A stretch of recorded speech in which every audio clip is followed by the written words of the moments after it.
Pernahkah kamu mempercayai seseorang sepenuh hati, hingga kamu yakin tak ada satupun rahasia yang ia sembunyikan darimu? Aku juga pernah.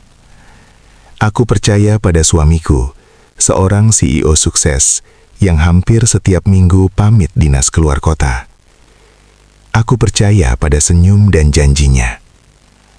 Sampai suatu hari, aku menemukan sebuah kebenaran yang membuat hidupku runtuh. Ternyata, aku bukan satu-satunya istri dalam hidupnya. Sebelum kisah ini berlanjut, subscribe channel ini sekarang. Jangan lupa like dan share agar semakin banyak orang bisa belajar dari cerita nyata penuh makna ini. Dan setelah menonton nanti, tuliskan pendapatmu di kolom komentar. Apa yang akan kamu lakukan jika berada di posisiku? Aku adalah istri dari seorang CEO perusahaan besar di kota ini. Di mata orang lain, hidupku tampak sempurna. Setiap pagi, aku terbangun di apartemen tinggi dengan jendela kaca besar yang menghadap gemerlap gedung-gedung, ditemani aroma kopi mahal dan sunyi yang terlalu rapi. Orang-orang sering berkata, "Kamu beruntung sekali, suamimu sukses, mapan, dan terpandang." Aku hanya tersenyum, karena mereka tak pernah tahu bahwa kebahagiaan tak selalu ikut naik bersama kekayaan. Di balik kemewahan ini, seringkali aku duduk sendiri di sofa, memandangi ruang tamu luas yang terasa kosong, seolah gema langkah kakiku sendiri terdengar terlalu keras. Kadang aku bertanya dalam hati, apakah rumah sebesar ini memang dibuat untuk 2 orang, atau hanya untuk menyembunyikan kesepian? Suamiku sering pulang larut, kadang bahkan tak pulang sama sekali. Dan aku belajar menenangkan diri dengan berkata, dia bekerja keras demi kita. Tapi entah sejak kapan, kalimat itu terdengar seperti kebohongan yang terus kuucapkan agar aku tetap kuat. Suamiku sering dinas keluar kota. Awalnya aku tak pernah curiga, benar-benar tidak. Setiap kali ia bersiap pergi, ia akan berdiri di depan cermin, merapikan dasinya, lalu menoleh padaku sambil berkata, "Doain aku ya, semoga proyek ini lancar." Aku mengangguk sambil membenarkan kerah kemejanya. "Hati-hati di jalan, Mas, jangan lupa makan," ucapku, berusaha terdengar biasa saja. Ia tersenyum, mencium keningku singkat, lalu pergi. Namun seiring waktu, kepergiannya terasa berbeda. Durasi dinasnya makin panjang, alasannya makin singkat. Jika dulu ia masih mengabariku, kini pesannya hanya 1-2 kata. Sampai hotel atau capek. Setiap malam aku menunggu sambil menatap layar ponsel yang tak kunjung menyala. Di dalam doa aku sering berbisik, "Ya Allah, jagalah suamiku dimanapun dia berada." Tapi bersamaan dengan doa itu, ada perasaan asing yang menyusup. Perasaan takut kehilangan tanpa tahu apa yang sedang kurasakan. Perubahannya tidak datang tiba-tiba, melainkan perlahan, seperti air yang merembes di dinding. Tak terlihat, tapi lama-lama merusak. Ia menjadi lebih diam, lebih sering menunduk saat aku bicara.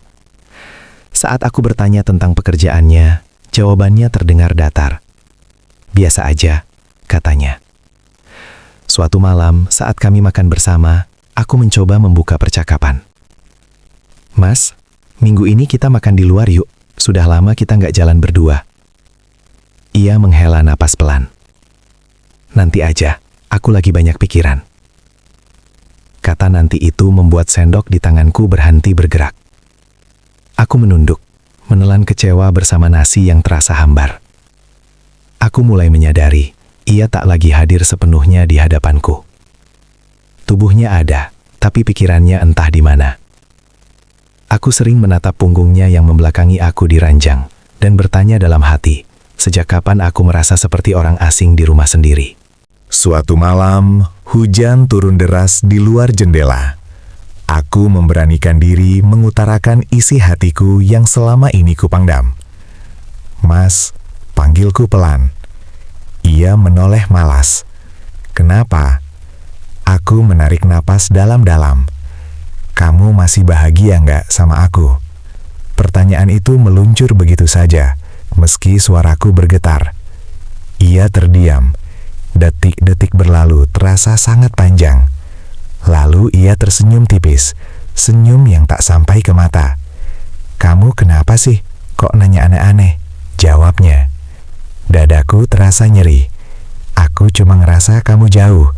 Aku kangen kamu yang dulu, kataku lirih. Ia berdiri, mengambil ponselnya. Jangan lebay, aku capek, katanya sebelum meninggalkanku sendirian. Air mataku jatuh tanpa suara. Malam itu, aku belajar bahwa terkadang yang paling menyakitkan bukanlah pertengkaran, tapi sikap acuh dari orang yang paling kita cintai. Kecurigaanku benar-benar muncul saat aku tanpa sengaja menemukan tiket perjalanan di dalam tas kerjanya. Bukan kota besar, bukan hotel bintang 5, melainkan sebuah nama desa yang asing bagiku. Tanganku gemetar memegang kertas itu. Ini apa? Gumamku pelan. Aku mencoba menenangkan diri, mencoba berpikir positif. Mungkin proyek baru, mungkin survei lapangan, pikirku. Tapi hati kecilku menolak percaya begitu saja. Malamnya, aku bertanya dengan hati-hati. Mas, kamu pernah ke desa ini?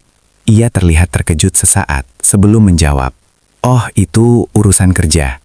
Jawaban singkat, tanpa penjelasan. Sejak saat itu, aku tak bisa lagi tidur nyenyak. Setiap doa berubah menjadi tangisan. Aku merasa seperti berdiri di tepi jurang. Tahu ada sesuatu yang salah, tapi takut melangkah maju karena khawatir kebenaran akan menghancurkanku. Keputusan untuk mengikuti suamiku bukan dari keberanian, tapi dari rasa lelah menahan curiga sendirian. Aku tak ingin lagi hidup dalam bayang-bayang pertanyaan yang tak pernah dijawab. Dengan tangan gemetar, aku memesan tiket ke kota terdekat dari desa itu. Di dalam perjalanan, kepalaku dipenuhi kemungkinan-kemungkinan yang berusaha aku tepis. Mungkin aku berlebihan. Mungkin ini hanya urusan kerja biasa. Bisikku berulang-ulang, seolah sedang menenangkan anak kecil di dalam diriku sendiri. Namun setiap kali mengingat sikapnya yang dingin, hatiku kembali bergetar. Kalau ternyata aku salah, aku akan minta maaf. Gumamku lirih di dalam mobil. Tapi di sudut hatiku yang paling dalam, aku merasa sedang berjalan menuju sesuatu yang akan mengubah hidupku selamanya. Desa itu sunyi dan sederhana. Tak ada gedung tinggi, tak ada suara klakson. Hanya hamparan sawah dan jalan kecil yang berdebu. Aku berdiri terpaku ketika melihat sosok suamiku dari kejauhan. Ia mengenakan pakaian sederhana, bukan jas mahar yang biasa ia pakai. Ada senyum di wajahnya. Senyum yang membuat dadaku sesak, karena senyum itu sudah lama tak hadir untukku. Ia tertawa kecil, santai, seolah beban hidupnya lenyap di tempat ini. Aku bersembunyi di balik pohon. Jantungku berdetak begitu kencang, sampai aku takut suaranya terdengar. Itu benar dia, bisikku, nyaris tak percaya. Untuk pertama kalinya, aku merasa seperti orang asing yang mengintip kehidupan suaminya sendiri. Lalu muncul seorang perempuan. Wajahnya sederhana, tanpa riasan. Pakaiannya pun biasa. Tapi cara ia menatap suamiku begitu penuh kehangatan. Ia mendekat, tersenyum, lalu berkata lembut. "Kamu capek? Masuk dulu, aku sudah masak." Kalimat itu menghantam hatiku. Kalimat sederhana, tapi penuh perhatian. Tanganku refleks menutup mulutku sendiri saat aku melihat perempuan itu mengelus perutnya yang membesar. Hamil. Dunia seakan berhenti berputar. Aku ingin berteriak, tapi suaraku terkunci di tenggorokan. Jadi inikah alasan semua perubahan itu? Pikirku. Air mataku jatuh tanpa suara, membasahi pipiku yang terasa dingin, meski matahari bersinar terang. Belum sempat aku mencerna semua itu, seorang anak kecil berlari keluar dari rumah. Tubuhnya kecil, wajahnya polos. Ia memeluk kaki suamiku dengan riang. "Ayah pulang!" teriaknya sambil tertawa. Kata ayah itu seperti pisau yang menusuk jantungku berkali-kali. Kakiku lemas. hampir membuatku jatuh terduduk. Aku menggigit bibirku sendiri agar tidak menangis keras. Suamiku menggendong anak itu, mengusap kepalanya dengan penuh kasih. Pemandangan itu begitu hangat dan begitu kejam bagiku. Aku sadar, selama ini aku bukan hanya dibohongi, aku digantikan. Aku tak sanggup lagi bersembunyi. Dengan langkah berat, aku keluar dari tempat persembunyianku. Suamiku menoleh dan wajahnya seketika pucat. "Kamu," suaranya bergetar. Aku menatapnya, menahan air mata yang rasanya ingin tumpah. "Iya, aku, istrimu," jawabku lirih tapi tegas. Perempuan itu memandang kami bergantian, bingung dan panik. "Mas, ini siapa?" tanyanya pelan. Aku menarik napas panjang, lalu berkata dengan suara yang nyaris patah, "Aku datang jauh-jauh bukan untuk bertengkar. Aku hanya ingin tahu, sejak kapan aku berhenti menjadi satu-satunya dalam hidupmu?" Suamiku menunduk, tak mampu menatap mataku, dan di detik itu, aku tahu kebenaran yang paling kutakuti akhirnya berdiri tepat di depanku. Suamiku akhirnya angkat bicara dengan suara pelan, nyaris tak terdengar. Aku minta maaf," katanya. Kata itu melayang ringan, tapi rasanya menghantam dadaku seperti batu besar. "Maaf," ulangku, getir. "Maaf untuk apa? Untuk semua kebohongan ini?" Perempuan desa itu memeluk perutnya. Wajahnya pucat. "Mas, kamu bilang aku satu-satunya," katanya lirih, penuh luka. Aku menatap mereka berdua. Dua orang yang sama-sama tersakiti oleh satu kebohongan yang sama. Jadi selama ini, aku istri di kota, dan dia istri di desa, tanyaku. Suaraku bergetar. Suamiku tak menjawab. Diamnya adalah pengakuan paling jujur yang pernah ia berikan. "Aku nggak pernah berniat menyakiti kalian," katanya akhirnya, menunduk. Aku tertawa kecil, pahit. "Niatmu nggak penting lagi, Mas. Faktanya, kamu sudah melakukannya." Perempuan itu menangis terisak. "Aku cuma ingin keluarga utuh untuk anakku," katanya sambil mengusap air mata. Kata anak itu kembali menusukku. Aku menarik napas panjang, menahan amarah yang berdesakan di dada. "Dan aku?" tanyaku pelan. "Aku istri sahmu. Aku yang menemanimu dari nol. Aku yang percaya saat kamu jatuh." Suamiku memejamkan mata, seolah berat menerima kenyataan bahwa cintanya telah melukai dua perempuan sekaligus. Ia mencoba menjelaskan, terbata-bata. "Di sini aku merasa tenang. Gak ada tuntutan, gak ada tekanan." Aku menatapnya tajam. "Jadi aku ini tuntutan?" tanyaku. "Aku yang selalu mendukungmu, sekarang jadi beban." Suaraku meninggi, tapi hatiku justru terasa hancur. Perempuan desa itu menggeleng pelan. "Aku nggak tahu kalau Mas sudah menikah," katanya kepadaku, penuh penyesalan. Aku menatapnya lama, lalu mengangguk pelan. "Aku percaya," jawabku jujur. "Di antara kami berdua, tak ada kebencian. Yang ada hanya sama-sama terluka oleh pria yang kami cintai dengan cara berbeda." Malam mulai turun di desa itu, membawa udara dingin dan sunyi yang menusuk tulang. Kami bertiga terdiam lama. Akhirnya, aku berkata, "Aku nggak akan berteriak atau bikin keributan. Aku cuma ingin satu hal, kejujuran." Suamiku menatapku dengan mata berkaca-kaca. "Aku bingung," katanya. "Aku sayang kalian berdua." Kata-kata itu membuatku terdiam sesaat, lalu tersenyum sedih. "Cinta yang dibagi dua bukan cinta," kataku pelan. "Itu hanya ketakutanmu untuk kehilangan kenyamanan." Kalimat itu seolah menyadarkannya, atau mungkin justru menghancurkannya. Aku memutuskan pergi malam itu juga. Bukan karena aku kalah, tapi karena aku tak ingin kehilangan diriku sendiri. Sebelum langkah pergi, aku menatap suamiku untuk terakhir kalinya.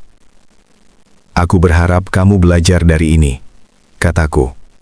Lalu aku menoleh pada perempuan desa itu. Jaga dirimu dan anakmu, ucapku tulus. Saat aku berjalan menjauh, air mataku akhirnya jatuh tanpa bisa kutahan. Di balik tangis itu, ada satu kesadaran pahit yang akhirnya aku terima. Tidak semua pernikahan hancur karena kurang cinta. Kadang, karena terlalu banyak ego. Beberapa bulan setelah kejadian di desa itu, hidup suamiku mulai runtuh satu persatu. Berita tentang skandalnya perlahan mencuat, bukan hanya di lingkaran keluarga, tapi juga di dunia profesionalnya.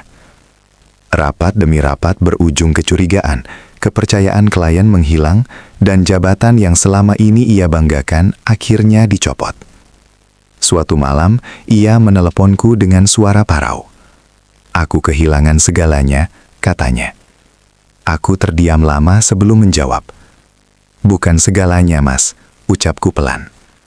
"Kamu kehilangannya sejak kamu memilih berbohong." Telepon itu berakhir dalam sunyi yang panjang, dan untuk pertama kalinya, aku tak lagi merasa bersalah. Aku memilih pergi dari apartemen itu. Bukan lari, tapi menyelamatkan diri. Aku pindah ke tempat yang lebih kecil, lebih sederhana, namun hangat. Setiap pagi aku belajar menikmati hal-hal kecil. Menyeduh teh sendiri, berjalan tanpa sopir, tersenyum pada diriku di cermin. Di sela-sela kesunyian, aku menangis, tentu saja. Tapi tangisan itu bukan lagi karena takut kehilangan, melainkan proses melepaskan. Aku mulai percaya bahwa Allah tak pernah merampas kebahagiaan. Dia hanya memindahkannya ke tempat yang lebih tepat, pada waktu yang lebih jujur. Tentang perempuan desa itu, aku mendengar kabar dari jauh. Ia melahirkan dengan selamat. Anak itu sehat. Aku tak pernah membencinya, bahkan sejak awal. Ia juga korban dari janji-janji palsu. Suatu malam aku berdoa khusus untuknya. Ya Allah, kuatkanlah ia, jadikan anaknya penyejuk hati. Aku sadar, menjadi perempuan bukan tentang saling menjatuhkan, tapi tentang saling menguatkan, meski tak pernah saling mengenal dengan benar. Hari-hari berlalu, dan lukaku perlahan sembuh. Aku kembali menemukan diriku yang dulu. Perempuan yang percaya diri, yang tahu nilai dirinya. Aku belajar bahwa mencintai bukan berarti mengorbankan harga diri. Dalam sepi, aku sering berkata pada diriku sendiri, "Kamu sudah cukup.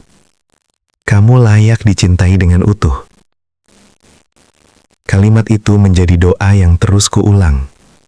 Hingga akhirnya aku benar-benar mempercayainya.